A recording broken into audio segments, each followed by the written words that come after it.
방송에서 제공하는 투자 정보는 투자 판단에 대한 조언입니다. 방송에서 제공하는 주식의 가치, 가격 상승 및 가격 하락에 대해서는 방송사에서 보장하지 않습니다.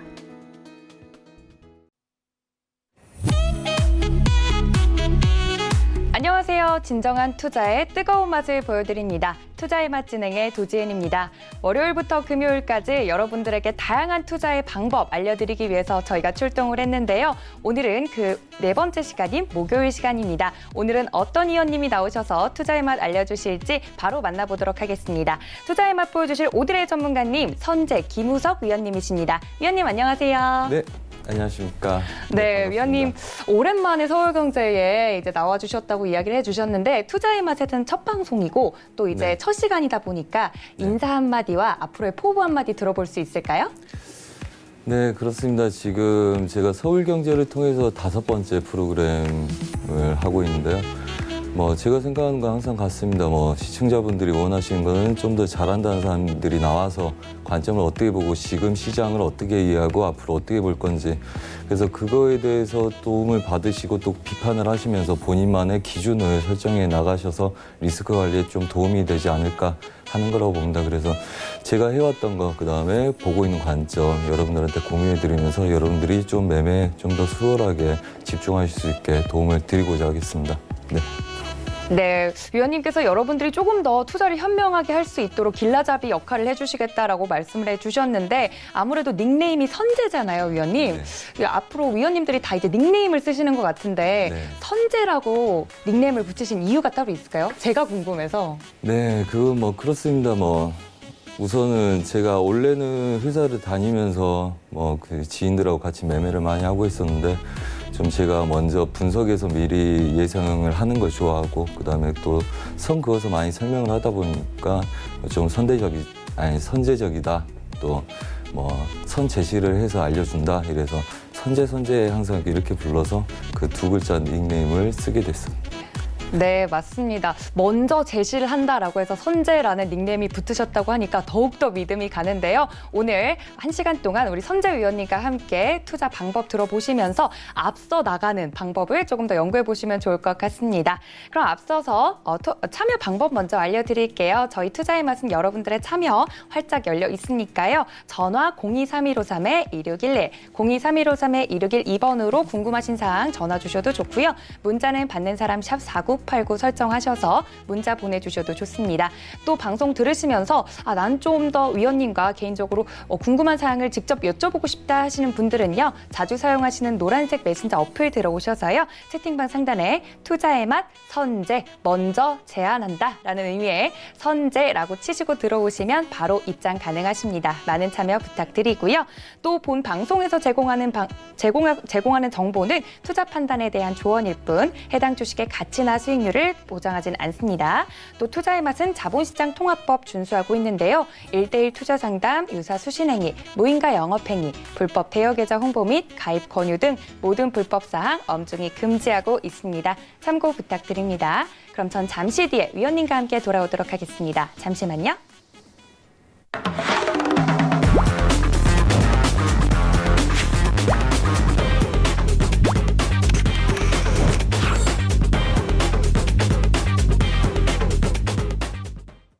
네, 선재 위원님과 함께하고 있습니다. 일단 오늘장 이슈 무엇이 있었는지 화면으로 먼저 만나보시죠. 네, 스티븐 무누신 미국 재무장관이 도널드 트럼프 대통령 행정부는 당장 달러 환율에 개입할 의사가 없다라고 밝혔습니다. 두 번째, 경기 침체 우려 때문에 미국 국채 30년물 금리 역대 최저를 기록했다고 합니다. 세 번째, 기관 해외 투자 주식보다 채권, 안전자산에 대한 선호도가 올라가고 있다고 합니다. 네 번째, 지수를 끌어내린 외국인 월 2.5조 원을 팔아냈습니다. 대법 이재용 뇌물죄 선고, 삼성전자 2%대 장중에 하락세를 보였습니다. 네, 이렇게 오늘 5가지 이슈에 대해서 이야기를 먼저 해볼 텐데요. 주식도 물론 똑같지만 선물 같은 경우도 해외 시황에 특히나 좀 귀를 기울여야 되는 것으로 제가 알고 있습니다. 하나하나 이슈를 짚어가면서 위원님께 여쭤보도록 할게요. 첫 번째 이슈입니다. 스티븐 무누신 미국 재무장관이 도널드 트럼프 행정부는 당장 달러 환율에 개입할 의사가 없다라고 밝혔는데 제가 알고 있기로는 트럼프 대통령 같은 경우는 계속해서 달러 강세를 막기 위한 움직임을 보여왔잖아요. 달러가 강세가 되면 자신의 이제 지지층인 사람들의 수출을 잘하지 못하면 미국 경제가 이제 위험하기 때문에 중국에게 당신들 달러 환율 조작한 거 아니야? 라면서 미중무역 전쟁을 또 선도하고 있고 이렇게 환율에 굉장히 민감하긴 한데 자신들은 직접 개입할 의사가 없다라고 이렇게 말한 건 의도가 뭘까요, 위원님? 네, 맞습니다. 저번에 저희가 다른 곳에 가서도 말씀드리고 저희가 실제적으로 리딩할 때 금리 인하하는 전날부터 저희가 지수 매도를 잡았었죠. 아무래도 전반적으로 금리 인하에 대한 내용들은 앞으로 세계 경제가 별로 안 좋을 것 같기 때문에 방어적인 이슈로 그 금리 인상을 중단하고 금리 인하에 대한 이야기가 나온 건데 아무래도 그 이슈 때문에 너무 지수가 고점을 갱신했단 말이죠. 그래서 이슈의 소멸일 거다. 그래서 얘네들은 정고점 추세 저항에서 저희가 매도를 치기 시작을 했었습니다. 그리고 실제 매도로 빠졌었고요. 이렇죠. 그 트럼프 대통령은 아무래도 그 재선에 대한 문제도 있고 그렇죠. 재선을 앞두고 있죠. 네. 그렇죠. 경기에 대한 경기를 좀 유지를 하면서 본인한테 유리한 입장을 고수하려면 지수가 방어를 가져야 되는데 그렇다면 지금 혼주세를 띄고 있는 구간에서 추가적인 올림을 올려놓게 된다면 지수들은 전반적으로 그 저항이 지지력 역할을 할 수가 있죠. 그렇기 때문에 계속적으로 압박을 하는 거고 그래서 양적 완화에 대한 그 압박을 계속 하는 거라고 보고 있죠. 근데 저번에 그 중국에 대한 이슈가 나와서 그 파월 의장한테 압박을 넣었을 때 제가 타 방송국에서 한번 말씀드린 적이 있었는데 이렇습니다. 그 위안화 한번 볼까요? 그때 7.0000대 돌파를 한 시점이었습니다. 그래서 제가 그림 자체는 원래 7,200 지수, 7.2000 부근을 찍으려고 했다. 그래서 얘네들은 우선 이 구간 넘지 못하고 다시 7.000까지 보합을 뛸 거다 해서 제가 이 시점에 말씀을 드렸습니다. 그래서 다행히 얘는 개입하지 않아도 우선 혼조세를 뛸 만한 그림이고 추세 저항이 가로질러 가고 있기 때문에 우선은 특별히 개입하지 않아도 얘네들은 놓을 거다 이렇게 말씀을 드렸고요. 실제적으로 지금 2주 동안 그 구간에서 보합을 띄고 있죠. 자, 그리고 제가 2018년도에 신세기를 통해서 서울경제 신세기를 통해서 말씀을 드렸죠. 2018년도엔 달러 강세다. 그래서 97달러까지 찍을 거고 95달러를 돌파해서 97달러 이상 가면 혼조세를 뛸 거며 그다음에 얘네들은 100달러를 건드릴 수 있으나 돌파는 못할 거다. 그리고 지금 구간에 한 98달러 와 있습니다. 그래서 출렁거리는 모습들이고요. 우리가 일반적으로 100달러 안착해서 갈 수 있는 거라고 보지 않기 때문에 단기적으로 볼 때는 이제 달러 강세나 고점에 대한 체크가 달러 강세에 대한 두려움을 줄 수는 있겠으나 전반적인 큰 흐름들을 트럼프 대통령 개인이 바꿀 수도 없는 거고요. 그다음에 모든 시황들이 맞물려서 돌아가는 거기 때문에 큰 단기적인 흐름들은 약간씩 영향을 줄 수 있겠으나 큰 흐름 자체는 영향을 못 줄 거며 그리고 100달러를 안착하지 못하고 지속적으로 보합해서 다시 눌림 형태를 뗄 거다 예상을 하고 있습니다. 그리고 저번에 그런 이야기가 있었죠. 필라델피아 연준 의장도 인터뷰에서 짤막하게 해서 뉴스로 공론화되지 않았지만 어쩔 수 없는 선택이었다. 금리 인하에 대한 거는 전반적인 분위기에 대한 어쩔 수 없는 선택이었고 그다음에 더 이상 금리 인하에 대한 고려를 할 생각은 없다. 그렇게 말을 유보적인 그렇죠. 스탠스를 취했더라고요. 네, 그렇죠. 그리고 앞으로에 대한 내용도 제가 계속 이렇게 공개적으로 나가게 되면 말씀드리는데 어차피 금리 인하에 대한 거는 방어적인 카드에 대한 거기 때문에 이거는 계속적으로 쓸 수 있는 카드가 아니지 않습니까? 그렇기 때문에 지수가 좋지 않고 경기가 안 좋았을 때 양적 완화를 통해서 쓸 수 있는 방어책으로 써야지 이 히든 카드를 계속적으로 지속적으로 쓸 수 없기 때문에 지수가 아직 견고한 입장에서는 굳이 더 이상 쓸 필요는 없을 거다. 뭐 이렇게 생각을 해서 뭐 당연한 내용일 수도 있다. 이렇게 보고 있습니다. 네. 아, 그렇군요. 말씀해 주신 것처럼 달러화 강세에 대해서 트럼프 대통령은 압박을 계속은 하고 있지만 뭐 이게 굳이 뭐 중국을 환율 조작국이라든지 이런 식으로 압박을 넣어서는 당장에 뭐 지수 변화는 없을 것이다. 큰 변화는 없을 것이다라고 위원님께서 말씀을 해 주셨습니다. 근데 또 미국 트럼프 대통령 같은 경우는 연준을 또 압박을 하고 있잖아요. 계속해서 내려달라. 금리 인하해야 되지 않겠어? 라면서 내 마음에 들 정도로 내리지 않았는데 라면서 만족할 만한 결과가 아니라고 그렇죠. 직설적으로 이야기를 하더라고요. 네, 맞습니다.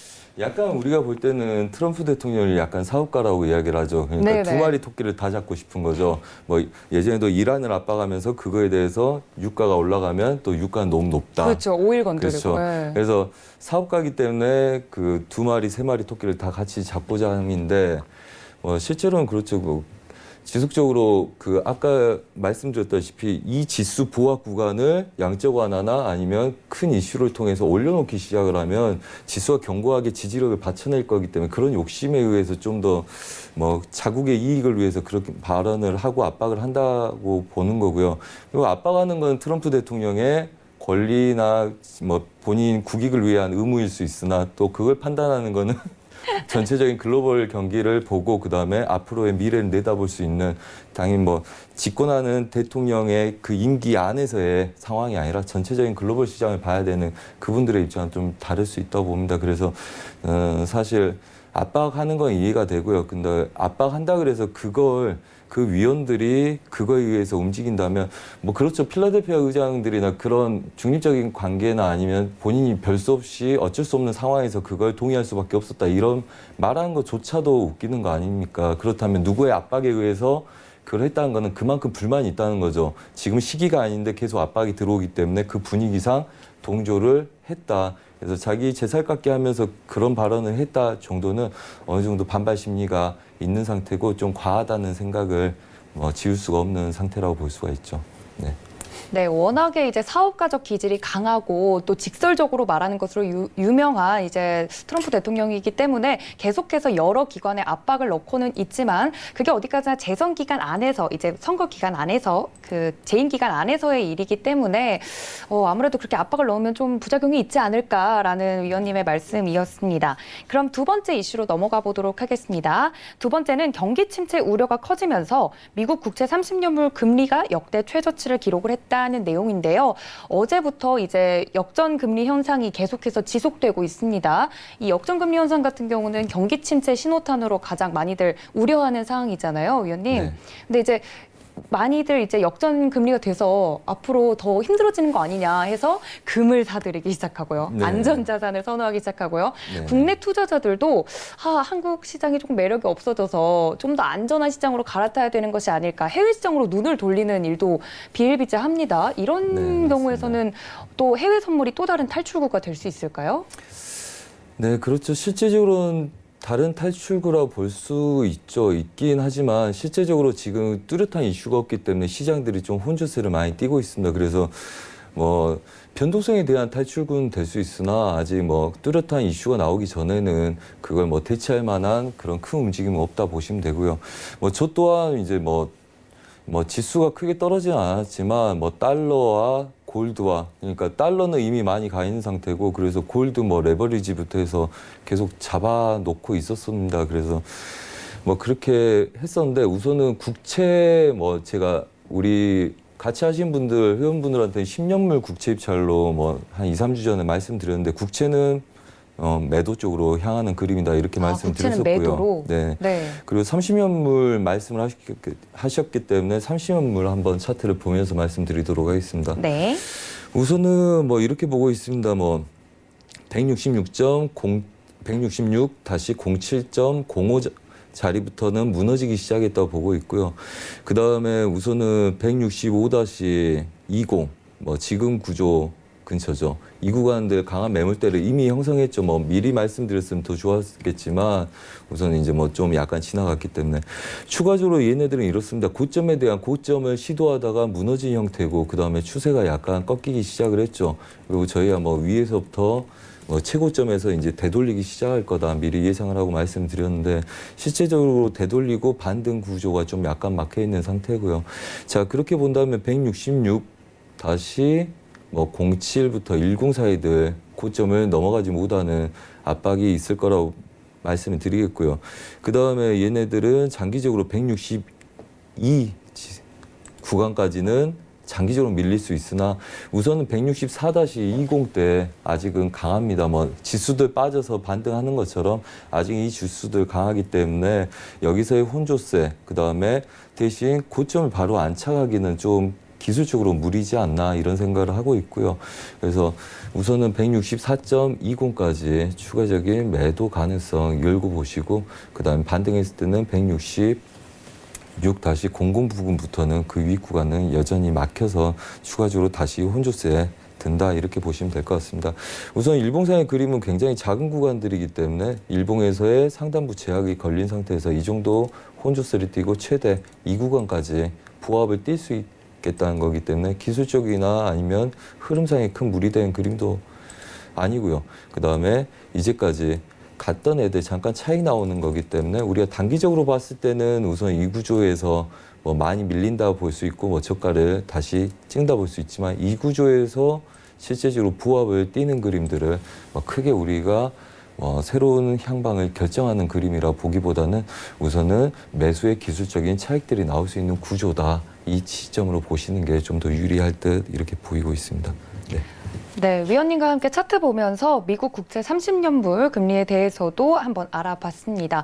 세 번째 이슈로 넘어가도록 할게요. 2분기에 들어서 우리나라 주요 기관 투자자들이 해외 투자에 이제 눈을 돌리고 있고 주식보다는 채권이라면서 안전자산에 대한 선호도가 더욱더 높아지고 있다고 합니다.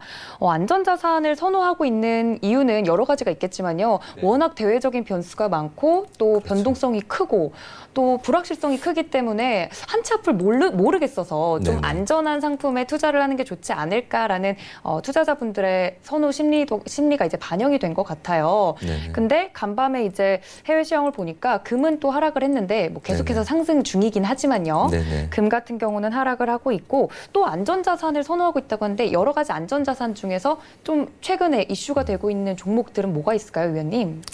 네, 그렇죠. 사실 안전자산을 논하기에 약간 늦은 감이 없잖아 있긴 하죠. 2018년부터 이제 국채부터 달러가 이미 올라갔고 그래서 그 전에도 이제 달러 이슈가 시중에 많이 돌고 있었나 봐요. 그래서 달러를 사야 되겠다 말씀을 많이 하셔가지고 제가 95달러 이상부터는 차익들이 좀 나올 수 있으니까 조심하시라. 그래서 골드로 오히려 말씀드렸고 골드도 지금 한 몇 개월 사이에 많이 올랐죠. 그래서 그죠, 지금 그죠. 차익이 나오는 거거든요. 네네. 그다음에 지수도 눌리면서 이제 지지 반등을 보여주고 혼조세를 띄고 있기 때문에 사실 안전자산을 지금 논하기도 약간 늦은 감이 없지 않습니다. 2018년부터 말씀을 해주셨으니까. 그렇죠. 그리고 골드 같은 경우도 이따 차트를 보면서 말씀드리겠지만 충분히 눌릴 자리가 있기 때문에 상당 기간 좀 눌림을 기다리셨다 다시 진입을 하시는 게 맞고요. 지금 상태에서는 이제 지지력에서 한 번씩 익절을 해서 안전자산도 조금씩 이렇게 정리해 주시고 다시 눌림에서 다시 대기해야 되는 입장이다 이렇게 말씀드리겠고요. 종합지수 잠깐 볼까요? 저희가 보면 이제 저희는 이제 선물로 거의 대응했겠지만 오늘은 이제 주식하신 분도 많으실 것 같기 때문에 종합지수 한번 봐드리겠습니다. 자, 이렇습니다. 우리가 그 달러 강세 때문에 지속적으로 제가 출발 증시 와이드를 서울경제에서도 했을 때도 이거는 이 구간에서 물리기 시작을 하면 주식은 다 손주들한테 물려줘야 된다. 그래서 하지 마라고 말씀을 많이 드렸었는데 그때 상황 자체나 분위기가 다들 사자 분위기였습니다. 그래서 실제적으로 별로 다들 안 좋아하시더라고요. 근데 저희는 아래 구간, 이 구간들 지지력부터 20% 배팅해서 그 선물로 보면 300지수입니다. 300지수 안창보단 구조에 다시 눌러서 부합 혼조세. 그래서 당분간은 이 구간들 부합 혼조세를 뛸 거다. 이렇게 말씀드렸는데 지금 이 구조에서 지지력들이 좀 강합니다. 그래서 이 구조를 바로 완전하게 급락으로 빼버리면 굉장히 큰 이슈가 발생될 거라고 보고요. 지금 약간씩 빠져 있긴 하나 지속적으로 빠졌다 해서 급락이 나오지는 않은 상황들입니다. 그래서 미국 지수와 전반적인 트럼프 대통령의 정책이나 아니면 트윗을 보면서 시장들은 좀 관망하는 입장이라고 보시면 되고요. 그래서 우선은 추세는 약간 빠져 있는 상태고 거기서 부합 구간에서 혼조세를 띠고 있다 보시면 됩니다. 자, 그렇다면 이 구간에서 지지를 하고 있는 구간들이 아니기 때문에 외인들이 굳이 우리 시장에 새로운 자금을 투입할 필요는 없겠죠. 그리고 어제 반등했을 때도 보셨겠지만 S&P가 나스닥보다는 더 반등이 큽니다. 한마디로 위험 자산 속에서도 좀 더 우량주, 좀 더 안전한 걸 선호하는 입장이다. 그렇게 된다면 지금 미국 지수가 가장 위에서 놀고 있는 이유는 그거죠. 이머징 국가보다는 이왕이면 트럼프가 있는 자국을 위해서 힘을 쓰고 또 입김이 센 그 미국에 대한 지수를 대응하겠다. 이렇게 하기 때문에 이머징 국가나 아니면 우리 일본이나 중국에 대한 영향을 지속적으로 받는 저희 나라 같은 데는 새로운 자금이 들어오기보다는 아래 하단부에서 이제 저가 기술적인 반등 정도 노리는 시점이다. 이렇게 생각을 하겠고요. 아까 말씀하신 것처럼 지금은 지수도 중요한 구간에 놓여 있고 그다음에 원체 안전자산들이 많이 튀었기 때문에 지금 좀 더 차익을 해야 될 시점이라서 지금 위지에서 쫓아가는 건 좀 위험하기 때문에 한 2, 3개월 더 기다리셨다가 눌림목이 커지면 그때 안전자산에 대한 배팅을 기대하시라 이렇게 말씀드리겠습니다. 네, 위원님께서 2018년부터 아무래도 안전자산을 선호하는 흐름이 그때부터 나왔기 때문에 지금에서야 안전자산을 쫓아서 들어가는 건 오히려 추경 매수의 흐름처럼 위험할 수 있겠다라고 말씀을 해주셨습니다. 2, 3개월 정도 더 기다리셔라라는 이야기를 해주셨으니까요. 물론 지금 여러 가지 악재들이 전 세계 곳곳에서 터지고 있기 때문에 투자자분들은 지금이라도 늦지 않았어. 조금 더 안전한 곳으로 옮겨야 되지 않을까라고 마음이 급하시겠지만 조금은 기다리시고 2, 3개월 정도 뒤에 다른 안전자산들에 대해서 눈을 돌려보시는 게 좋을 것 같습니다. 위원님께서 그렇게 말씀을 해주셨으니까요. 한번 참고해 보시는 것도 좋을 것 같습니다. 다음 이슈 보도록 하겠습니다. 지수를 끌어내린 외국인 월 2.5조를 팔아냈다라는 이슈인데요. 보니까 한국거래소에 따르면 외국인이 이달 1일부터 27일까지 무려 2조 6,423억 원 순매도한 것으로 조사가 됐습니다. 위원님께서 방금 말씀해 주신 것처럼 S&P 나스닥보다는 S&P를 더 선호하는 그런 흐름을 보이는 것처럼 미국에서도 우리나라에서도 외국인이 우리나라 시장에 유입을 하기에는 우리나라 시장의 매력도가 조금 떨어지지 않나라는 그 우려가 8월 내내 지속이 됐습니다. 지수가 2,000대는 지켜줬던 이제 코스피 지수도 지금 1,900대로 내려앉은 모습이잖아요, 위원님. 그래서 외국인의 이탈이 계속되면서 개인과 기관만이 좀 지수를 겨우 지탱하는 모습인데 외국인이 이탈되는 데 대해서는 많은 분들이 이미 주식하시는 분들도 그 위험성을 느끼셨을 것 같아요. 이럴 때는 어떻게 대응을 하는 게 좋을까요? 외국인의 자금 이탈. 네, 그렇죠. 그걸 사실 지지력 말고는 지금 그렇습니다. 차트 한번 보시죠. 우선은 아까 종합지수로 말씀드렸기 때문에 삼성전자로 한번 말씀드릴게요. 이제 저희도 삼성전자 여기까지 밀린 다음에 그 다음부터는 크게 신경 쓰고 있지 않은데 그 전에 그 매도에 대한 관점들, 그 다음에 반등 270만 원이었을 겁니다. 이 고점이. 그래서 270만 원 반등에 그다음에 명분할 이후에 개인들이 따라잡을 가능성이 높기 때문에 얘네들은 지수가 전반적으로 밀릴 거다. 이렇게 말씀드렸었습니다. 자, 그렇다면 지금 이 구간들 추세 돌파를 해서 전반적으로 시장들은 굉장히 매수 힘이 세다고 여기고 있었는데 이게 무너지기 시작을 했죠. 그래서 지금 지지력을 갖고 있는데 이게 전반적으로 아직은 채널 구조에서 버티는 구조라고 보시면 됩니다. 아직까지는. 그래서 지수는 종합지수 같은 경우는 1922지수까지 장기적으로는 좀 눌릴 수 있다고 보는데 어차피 그 구조도 부합이고요.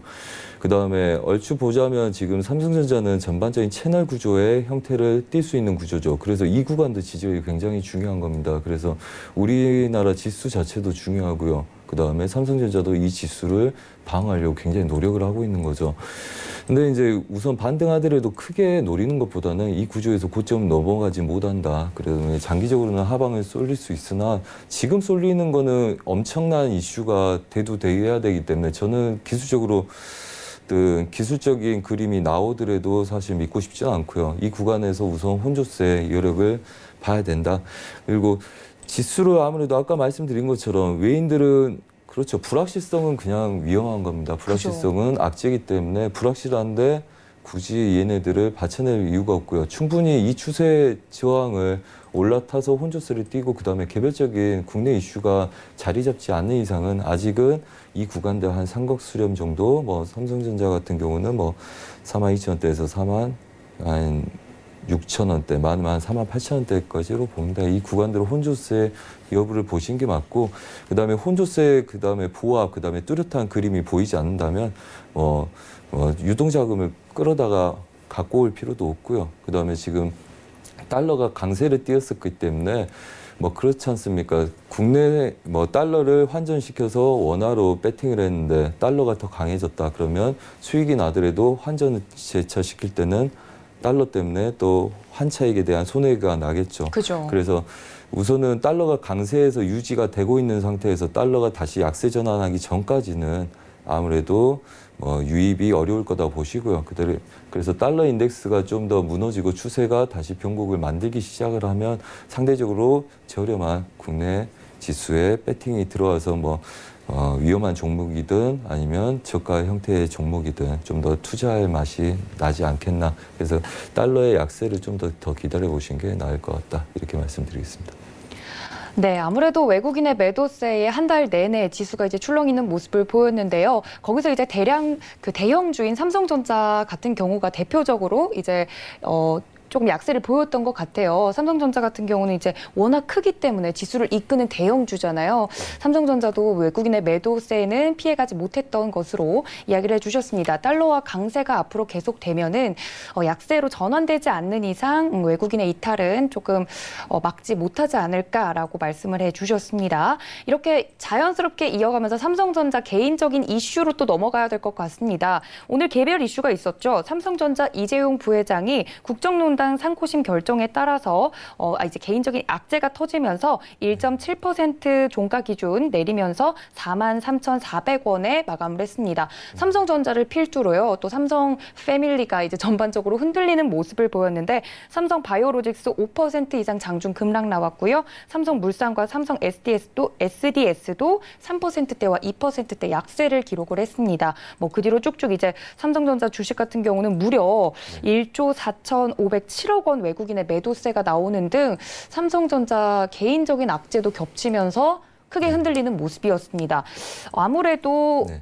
삼성전자 누구나 이제 한 번쯤은 주식에 처음 시작하시는 분이든 아니면은 길게 보시는 투자자분들이든 삼성전자는 꼭 한 번씩 이제 보고 네. 넘어가는 주잖아요. 근데 네. 이렇게 외국인의 매도세에 이제 좀 무너지는 모습을 보면서 네. 시장 전체에 대한 걱정뿐만 아니라 삼성전자를 가지고 있으면서도 불안한데 국내 주식 가지고는 이제 좀 안전하게 길게 보기에는 조금 어렵겠다. 해외로 조금 눈을 돌려야 되는 거 아니냐라는 우려의 목소리도 많이 나오고 있습니다. 위원님 네네, 어떻게 생각하시나요? 그렇죠. 지금 우선 삼성전자 말씀을 하셨기 때문에 보자면 우선은 아까 차트 다시 한 번만 띄워주시면 감사하겠습니다. 자, 지금 여튼 악재에 대한 그 불확실성에 대한 건 악재라 그랬죠. 저는 이렇게 생각을 합니다. 우선은 43,950원대는 이미 좀 밀린 상태고요. 작은 네. 그림들 보면 결론부터 말씀드리자면 악재가 있기 때문에 사실 우리는 선물하는 사람들은 계속 주식처럼 지지력에서 계속 들고 볼 수가 없는 거기 때문에 항상 리스크에 대해서 고민을 하는데 이렇게 말씀드리겠습니다. 우선 이 구간들 지지력은 강하다 했으나 우선은 넘어가더라도 윗구간들 44,000, 45,000 안착 자체가 아직은 이슈가 발달되지 않는 형태이기 때문에 우선은 믿고 싶지는 않지만 기술적으로 좀 더 심도 있는 분석을 해봐야 되겠지만 우선 35,000원까지도 내려올 수 있는 가정을 두시고 현금 확보를 좀 더 하시고요.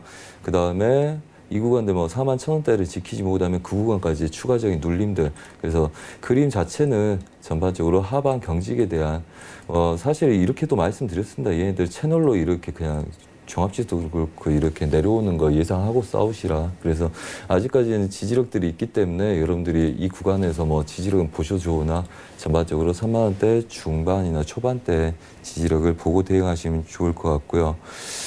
그 다음에 다 똑같은 이야기죠. 아직 확정 짓기보다는 저희도 데일리의 움직임을 좀 더 파악하면서 계속 바꿔야 될 차트들이 있습니다. 그렇지만 항상 매매라는 건 그렇죠. 그냥 위험에 대한 걸 대비하는 거라고 봅니다. 그래서 위험하면 좀 더 본인한테 불리한 쪽에 대응을 하면 그거는 큰 시장에서 손실을 주지 않습니다. 항상 우리가 욕심이 문제였고 저번에 뭐 비트코인도 또 그랬죠. 개인들이 물려야지 시세가 형성되는데 그쵸, 비트코인. 주변에서 하니까 나만 수익을 못 낼까 봐 다들 그 욕심을 부린 거거든요. 그래서 아무래도 악재가 있거나 불확실성이 있으면 추가적인 뭐 대응을 해서 여러분들이 좀 현금 확보에 좀 비중에 신경을 쓰시는 게 좀 좋지 않을까 이렇게 말씀드리겠습니다. 네, 아무래도 불확실성이 커지고 있는 시장이니만큼 이제 아무래도 선물이라고 하시면 선물 같은 경우는 그 아래가 됐든 위가 됐든 커지는 그 리스크에 대해서는 한없이 열어놓으면서 리스크 관리를 해야 된다라고 위원님들께서 꼭 말씀을 해주시더라고요.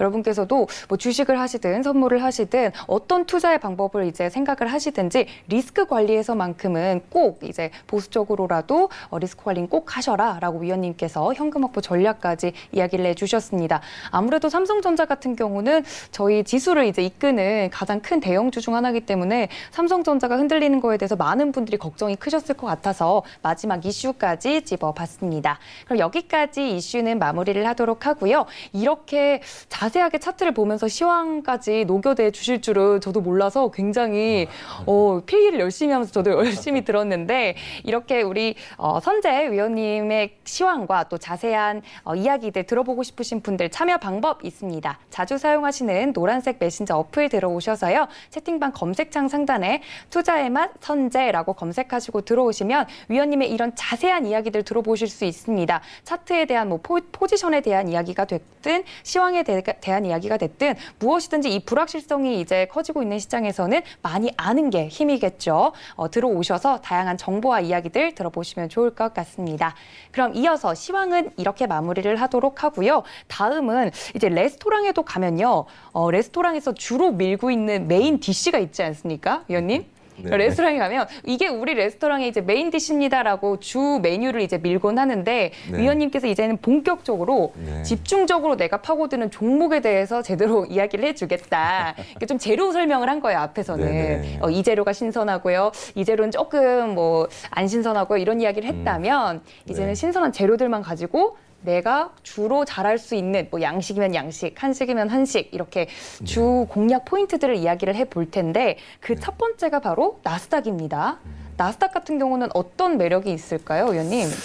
그렇죠. 아무래도 뭐 보통 해외 선물을 접하신 분들 뭐 그런 게 있습니다. 뭐 처음에 이제 시장을 움직이는 전체적인 그림들이 뭐 미국과 유로존이라고 보면 유로 달러 한마디로 유로 FX죠. 그걸 먼저 접하고 그다음에 좀 더 변동성이 있고 대중성 있는 크루드 오일. 네. 그다음에 거기서 뭐 그렇거든요. 잘하는 사람들이나 매매를 좋아하시는 분들은 우선 차트는 움직이는 게 좋죠. 움직여야지 많이 먹고 또 물렸을 때도 어차피 뭐 100개 물렸더라도 100개가 반대로 가더라도 손절은 뭐 20, 30개 정해놓은 게 있기 때문에 그렇게 할 거고 또 분할하고자 하는 사람들은 뭐 20, 30개 밀렸는데 분할할 수가 없잖아요. 뭐 장기적으로 보는 사람들은 또 많이 뭐 반대로 가야지 되돌림을 보면서 수익으로 다시 나올 수도 있고 하기 때문에 변동성을 좀 중요하게 보시는 분들이 있겠죠. 그래서 아무래도 항생이나 나스닥 지수, S&P 같은 그걸 이제 마지막에 찾게 되는 종목인데 뭐 이렇습니다. 전반적으로 우리가 시황을 살필 때 지수는 주식하고도 밀접한 관계가 있어서 좀 친근한 경우도 있고요. 그 다음에 아무래도 대신 뭐 안 좋은 건 그게 있죠. 지수는 단순하게 뭐 달러와의 영향이 아니라 그다음에 옵션, 그다음에 각각 개별 종목에 대한 이슈들이 있기 때문에 전체 흐름을 보려면 아무래도 좀 더 차트에 대한 이해도나 그다음에 흐름에 대한 이해도가 좀 더 깊어야 되겠죠. 그쵸. 대신 변동성에 대한 건 굉장히 큰 매력이다. 움직여야지 대응도 하고 먹고 찾아오고 또 리스크 관리도 하고 이럴 수 있기 때문에 움직인 거에 대한 매력이 굉장히 높다고 볼 수가 있겠죠. 변동성에 대한 이야기를 해주셨습니다. 여러 가지 뭐 각 메뉴들에 대한 매력도는 다 다르겠지만요. 뭐 네네. 일단은 많이 움직여야 대응도 빠르고 또 이익도 극대화할 수 있다라는 말씀이시죠. 네, 맞습니다. 아무래도 크루드 오일 같은 경우는 조금 더 이제 대중성이 있기 때문에 크루드 오일 같은 경우 어떤 거에 비유할 수 있을까요? 뭐 예를 들어 저희에게 친근한 네. 뭐 한식이라면 네네. 여기 약간 그런 느낌이라면 네. 조금 대응은 어렵지만 그만큼 위험 부담이 있는 만큼 매력이 있는 메뉴들은 또 뭐가 있을까요? 뭐 그런 거죠. 최근에 보면 약간 우리 뭐 서울경제에서 대회 해외 선물 쪽 대회 하고 하셨는데 그때 보시면 뭐 구리 같은 아이들 한마디로 이제 좀 착각에 들게 하는 게 있죠. 이제 보합구가 한 50팀 내에서 한 서너 번 왔다 갔다 하다가 100틱을 가면 걔네들 또 한 200~300개가 움직인 건데 오랜 기간 동안 힘을 응축했다가 한 번에 터지는 종목들에 대한 뭐 그런 타격감, 뭐 맛 같은 게 느껴질 때가 있을 수 있겠죠. 그래서 뭐 그런 다른 제차 상품 통화들 한마디로 뭐 저희가 이슈를 자주 접하지 못한 종목들 있지 그렇죠. 않습니까? 구리 같은 경우. 예. 네. 그런 종목들은 한번 어떤 이슈가 터지거나 아니면 저가에서 기술적으로 반등할 때 큰 움직임이 나기 때문에 뭐 그런 종목들 상품에 대한 선물들 뭐 그런 것들이 좀 있겠죠. 네, 그러면 이렇게 종목에 대해서 서로 매력이 다르니까 많은 분들이 어떤 종목을 처음 시작해야 될까라고 생각을 하실 것 같아요. 오늘 위원님께서는 네. 나스닥부터 순서대로 봐주신다고 하니까요. 나스닥부터 보도록 할까요, 위원님? 네, 그러겠습니다. 자, 우선 뭐 이렇습니다. 일봉부터 차례대로 한번 봐보도록 하겠습니다. 우선은 이 구간이죠. 이제 저희가 금리 인하 시작하기 전부터 매도를 잡았던 구간들, 그리고 이 구간에 마무리를 지었습니다. 실제 1차적인 목표는 한 이 정도 잡아드렸었는데 추가 그림들, 그다음에 이 자리는 깨지 못한다.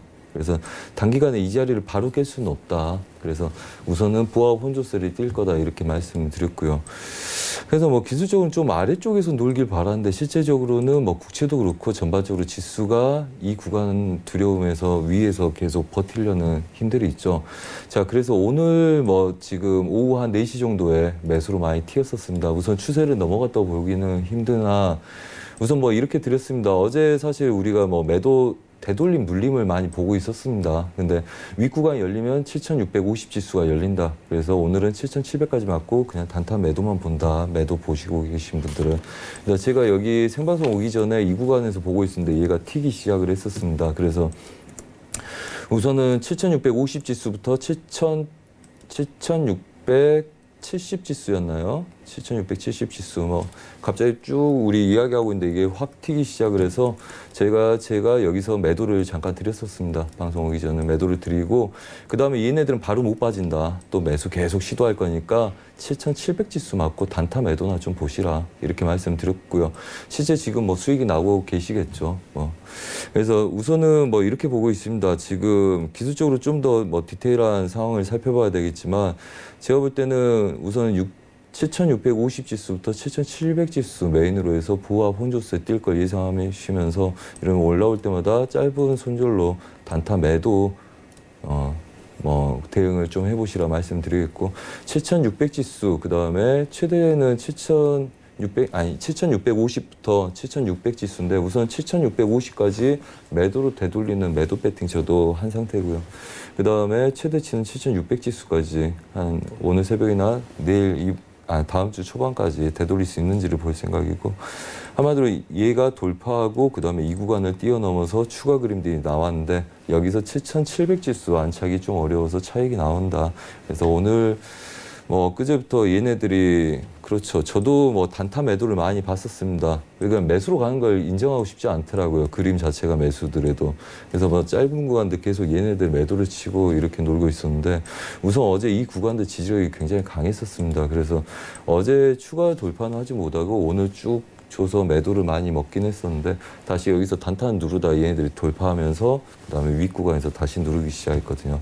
우선 뭐 이렇습니다. 아래 구간을 깨지 못해서 지금 전반적으로 미국 이슈들이 강하죠. 달러 강세에 지수 강세, 그다음에 골드 강세에도 지수가 강세 뛰는 날들이 많습니다. 모든 게 그만큼, 강세 뛰는 날이요? 네, 그렇죠. 네네. 그래서 우리가 보자면 이러죠. 미국 이슈다. 이거는 안전자산, 위험자산에 대한 해지도 없고 그다음에 그냥 미국에 대한 이슈면 간다. 그러니까 한마디로 달러가 강세고 지수가 강세라는 거는 그냥 다른 데 투자한 것보다는 미국 위주의 기업이나 미국 달러로 바꿔서 미국에 투자하는 게 낫다는 거죠. 그래서 지수 강세에 달러 강세가 지수 강세에 달러 강세가 같이 일어나고 그다음에 뭐 골드가 매수로 갈 때도 어제도 그랬습니다. 어제 골드 매수 반등을 줘서 우리가 그걸 먹고 있었는데 그때도 지수가 매수 쪽으로 계속 움직이고 있었거든요. 그래서 그만큼 지수가 이 구간들을 지키려는 힘들이 세기 때문에 장기적으로 얘네들 매도를 치긴 아직 좀 겁을 내셔야 되는 게 맞다고 보고요. 그래서 저도 이 구간에서 어떻게 움직이냐에 따라서 추가적인 그림을 전체 보합을 열 건지 저도 지금 전체 보합을 열 건지 아니면 이 구간을 막고 싸우는 걸 계속 유지할 건지를 지금 계속적으로 볼 생각이고 오늘은 7,700 지수를 맞고 7,650 지수까지 되돌림의 가능성들 그걸 반등 매도에 대한 단타를 보시라 뭐 이렇게 말씀드리겠고 그다음에 매도를 길게 보시려면 우선 분할이 있어야 되기 때문에 좀 그거에 대해서 신경을 쓰시고 그렇지 않으면 그냥 30만 원에서 50만 원 내외 300불에서 500불 내외의 수익 구간에서 안정적으로 익절을 하신 매매를 하시면 좀 나쁘지 않겠다 이렇게 말씀드리겠습니다. 네, 나스닥 같은 경우는 조금 더 빠르게 대응을 하시는 게 좋겠다라고 위원님께서 말씀을 해주셨습니다. 근데 나스닥 같은 경우는 또 지수기 때문에 그 어떠한 적정선을 지키는 것에 좀 힘이 크기 때문에 그 위아래에서의 이제 보합권 움직임이 보이고 있기 때문에 좀 빠르게 매도면 매도, 매수면 매수 어떠한 포지션에 들어가셨다면 빠르게 대응을 하시는 게 좋을 것 같다라고 위원님께서 말씀을 해주셨습니다. 나스닥의 매력은 이렇고요. 다음은 S&P 500입니다. 나스닥이 기술주 중심의 이제 지수라면 팡주가 이제 있는 기술주 중심의 지수라면 S&P 500 같은 경우는 조금 더 덩치가 큰 형이 아닙니까? S&P 500 같은 맞습니다. 경우는 좀 대응 방법이 다를까요? 네, 그렇죠. 실제적으로 어제까지 해서 반등 여력은 사실 S&P가 좀 더 강했었습니다. 한마디로 네. 저가에서 이렇게 되돌릴 때는 확신을 갖기 힘들기 때문에 좀 더 우량주에 대한 투자로 그걸 견인하는 역할을 하겠죠. 그래서 저희도 그걸 봤었고 그 다음에 뭐 전반적으로 지금 저희가 지수를 반등해서 이제 눌림을 보는 거는 얘가 변곡일 거라고 가정을 두고 하는 게 아닙니다. 어차피 지수는 약간씩 다들 돌파를 한 상태입니다. 돌파를 해서 눌림을 갖고 있는 거고 이 돌파가 이제 속임이냐 아니냐를 보고 추가적인 방향을 결정해야 되는데 우선 바로 돌파하기가 어렵다면 이제 수익 청산이 나오겠죠. 그거에 대한 되돌림이고 그다음에 S&P 차트도 뭐 잠깐 보시자면 우선은 이 구간에서 한번 매도를 빠졌다가 다시 지지하고 올라가기 시작을 했죠. 그래서 전반적으로 채널도 많고 아직은 혼조세이기 때문에 뭐 같습니다. 나스닥처럼 2,900 지수 위에서 추격하는 거는 저는 아직 좀 위험하다고 보고 있고요. 그다음에 지금 아직 지수가 세고 저가에서 어렵게 반등했기 때문에 이걸 놓치지 않기 위해서 지속적으로 채널 상단부를 건드리고 있다고 보시면 되겠죠. 그래서 오늘 추가적인 그림들, 뭐 나스닥보다 S&P가 좀 더 셌다면 얘네들은 추가 그림들을 좀 더 열어놓으시고 채널 상단부, 고가 부분에서 되돌림 그다음에 이절 잡고 추가 홀딩하는 전략들. 그리고 우선은 뭐 고가에서 되돌리면 지금 자리 1차, 그다음에 하단부들 2,900 지수 초반을 2차 목표로 해서 우선은 보합권 형태에 대한 매매 선호를 좀 하시는 게 더 좋지 않을까 말씀을 드리겠고요. 그다음에 뭐 가장 좋은 건 그렇습니다. 수익이 많이 나셨으면 관망하시는 게 가장 좋고요. 그렇지 않으면 미장 곧 뭐 미장 개장되는데 오늘 아시아 유럽장이 매수로 떴어요. 미장까지 매수로 올라오면 새벽녘에 유로바이들 빠져나갈 때는 차익이 나오기가 좋겠죠. 그다음에 아시아 시장까지도 되돌림이 좋을 거고요. 그래서 뭐 그런 전략을 세우셔서 매매도 좋기 때문에 좀 더 편안하게 좀 더 기다렸다 매매하시는 걸 보시고 그다음에 오히려 반등 매도에 대한 반대 입장에서 하실 거면 많이 올라오는 종목이나 혹시 아니면 그 매수에 대한 안정이 좀 더 드는 이제 나스닥에 대한 걸 손대시는 게 좀 더 낫지 않을까 뭐 이렇게 말씀드리겠습니다. 네, S&P 500 같은 경우는 아무래도 미장이 됐든 오늘 이제 아시아장이 됐든 좀 떠서 시작을 했기 때문에 매수 포지션을 가지고 있는 분들 같은 경우는 조금만 더 기다리셔라라고 말씀을 해주셨고요. 매도 포지션이 만약에 가지고 계시다 하고 하시는 분들은 매도 같은 경우는 아까 조금이라도 매도해 둔 분들은 나스닥으로 좀 옮겨가는 게 어떨까라고 말씀을 해주셨습니다. 크루드 오일 다음에 볼 텐데요. 위원님께서 크루드 오일에 대해서 조금 친근한 종목이 라고 말씀을 해주셨어요. 그 이유가 있으신지 또 국제유가 같은 경우는요. 보니까 미국의 원유 재고량 급감을 호재로 인해서 또 이틀째 상승 중이라고 하는데 네. 매수 포지션을 잡으신 분들은 조금 이익을 보고 계실까요? 네, 그렇겠죠. 아무래도 이제 뭐 얘도 또 혼조세지만 전반적으로 저희도 크루드오일 장기적으로 눌림 매수를 많이 보고 있기 때문에 그렇고요. 네네. 뭐 제가 얘네들을 좀 많이 손대는 이유는 이제 유로 달러가 변동성이 적어서 그다음에 네네. 대중적이기 때문에 그렇고. 대중적이기 때문에. 네, 사람들이 많이 물어보는 걸 저도 배팅해야지 좀 편하고요. 제 배팅하는 거 다르고 맞습니다. 뭐 이러면 그래서 자, 뭐 차트들이 이렇습니다. 우선은 어제 지표 발표가 있었죠. 어제 지표 발표가 있었는데 그 전에 사실 저희가 뭐 열심히 그래요. 앞에서는 저희가 변곡을 다 해 먹었다고 보시면 됩니다. 뭐 매도에 전체 매수에 그리고 지금 혼조세에서 이제 약간 좀 저희가 고생했던 걸 말씀드리자면 자 어제 여기서 이제 매도를 봤었습니다. 실제 아래를 한번 치고 가야 된다. 얘네들은 한번 눌림을 줄 거다.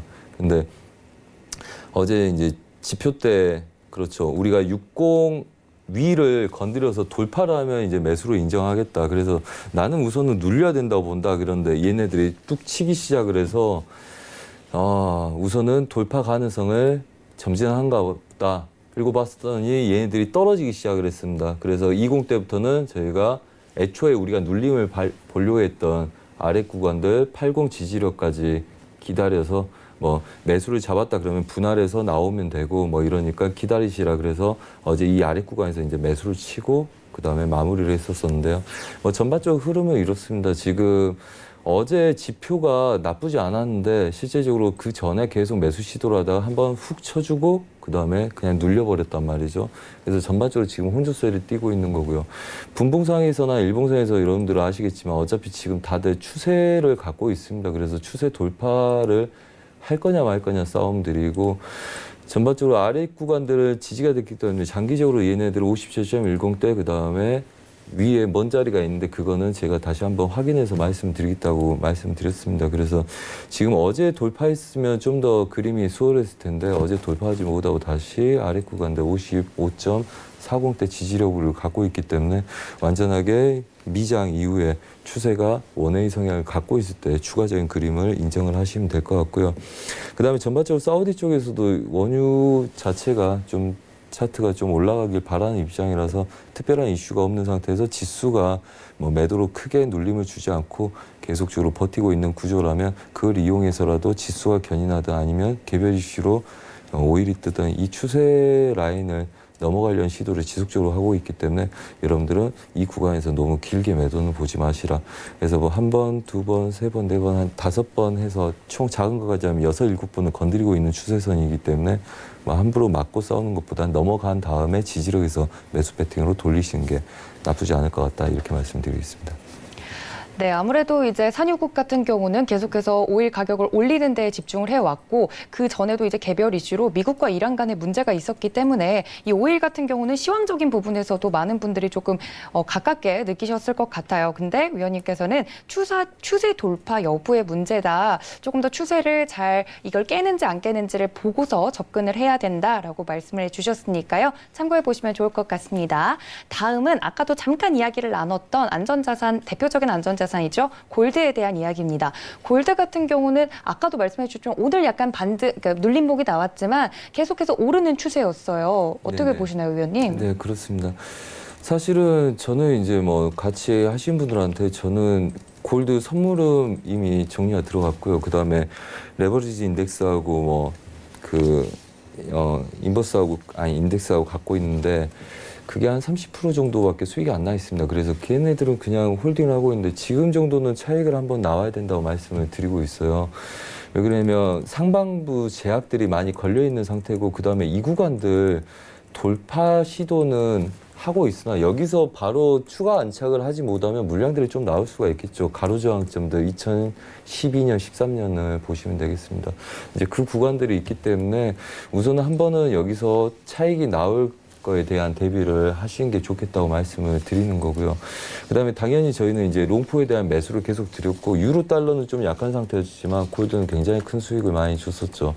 그리고 이게는 이제 뭐 이렇습니다. 뭐 잠시만요. 뭐 분봉상에서 보다면 뭐 분봉상에서도 추세 지지력들 계속적으로 지키고 있는 구조고요. 아직은. 그다음에 틱에서도 단기적인 저항들도 틱을 지키고 있다고 보면 됩니다. 하지만 고점을 계속적으로 시도하는 아이들이 고점을 시도하지 못하고 다시 차익이 나기 시작을 하죠. 이 추세를 유지하고 있던 아이들이 약간씩 아래쪽으로 밀리기 시작합니다. 고점을 한번 높이기 시작하면 아래쪽도 밀리기 시작하죠. 한마디로 고점을 돌파하는 것에 대한 시장의 확신이 아직 없을 수 있다는 겁니다. 그래서 가로저항점의 일봉상의 저항도 강하고 그러기 때문에 우선은 이 구간에서 차익을 한번 해야 될 시점일 가능성이 높다. 그래서 고점을 지금 상태에서는 쫓아가는 것 좀 배제하시고요. 지수고에 대한 반등 가능성도 있는 것만큼 얘네들도 윗구간들 저항을 갖고 있으면 얘네들은 안착하기보다는 다시 올라가다 저항을 받을 수 있다. 그래서 지금 고점을 높이고 그 다음에 다시 신고가를 높이려는 노력을 해도 지속적으로 추세를 유지하지 못하고 있기 때문에 아직은 전반적으로 이게 부합이 명확하겠죠. 그래서 부합 구간 방향성 추가 돌파하지 않은 이상은 우선은 반대 매매가 유리한 입장이라고 말씀을 드리겠고요. 그 다음에 1526달러는 추가적으로 무너졌을 때 여러분들이 신경을 써야 될 자리라고 보고 계시면 됩니다. 그래서 이 구간에서 어느 순간 매도로 시작이 되면 이 구간들을 열어놓고 대응하시고요. 아직까지는 1542달러 지지력에 1555달러 저항을 갖고 있기 때문에 단타 위주로 보시고 그 다음에 고점을 돌파 추격하는 거 좀 자제하시라 말씀드리겠습니다. 네. 네, 아무리 골드에 대한 시세가 하늘 높이 치솟고 있어도 추격으로 이제 들어가는 건 위험하다. 조금이라도 조금 더 조심스럽게 접근하는 게 어떨까라고 위원님께서 마지막 골드에 대한 의견까지 말씀해 주셨습니다. 오늘 1시간 동안 선물에 대해서 이야기해 주신 우리 선재 위원님 다시 한번 인사드리도록 하겠습니다. 위원님 감사합니다. 네, 오늘 이렇게 투자의 맛까지 알아봤는데요. 여러분들 어떠셨는지 모르겠네요. 조금 더 궁금한 사항이 있다면 자주 사용하시는 오픈 채팅방 들어오시면 됩니다. 그럼 저는 이 다음 시간 더욱더 다양한 투자의 맛 들고 여러분들 찾아뵙도록 하겠습니다. 지금까지 시청해주신 여러분 고맙습니다.